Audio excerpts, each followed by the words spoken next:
Amir Khan had planned something big for this week, the grand trailer launch of his much anticipated film Sitare Zameen Par. But that didn't even happen. Why? Only because the Pahalgam terror attack has deeply shaken him. So much so that he not only postponed the trailer release but also stayed away from the re-release screening of his cult comedy Andaz Apna Apna. Yes, the man who is known for his sharp planning and perfectionism decided to step back as a mark of respect to the lives lost and the somber mood that spread across the nation.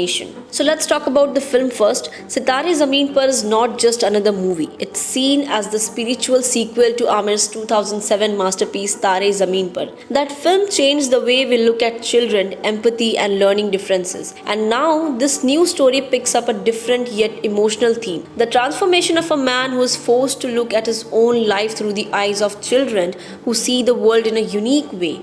It's a powerful emotional arc, and if Amir's earlier work is anything to go by, this one too will leave a lasting impact. The trailer was all set for a high-profile launch with promotional campaigns rolling and buzz building, but at the last moment, Amir and his team felt it wouldn't be right to go ahead with celebration when the country is still mourning the Pahalgam attack. Sources say a new date will be announced once the situation eases. So at the same time, something surprising has happened. While Sitare Zameen Par waits to meet its audience, Amir's 1994 comedy classic Andaz Apna Apna is winning hearts all over again. The film re-released to mark its 30th anniversary collected a solid rupees 25 lakh on opening day, rupees 30 lakh on day second and rupees 50 lakh on Sunday, taking the total of rupees 1.15 crore in just 3 days.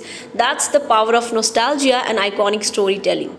But even with the success, Amir Khan chose not to attend the special screening. No red carpet appearances, no media bites, just silence and solidarity. For someone who's been a part of Bollywood's biggest highs, this quiet gesture speaks volumes. It shows where his heart lies with the people and the pain they're going through. So here's the question. In a time when every second star is chasing headlines and high TRP promotions, does Amir Khan's decision stand out as a rare act of sensitivity in the film industry? And more importantly, should more celebrities use their voice to reflect the nation's emotion, not just their own? What do you think on this? Do let us know in the comment section, and do not forget to like, share and subscribe to the Free Press Journal for more updates.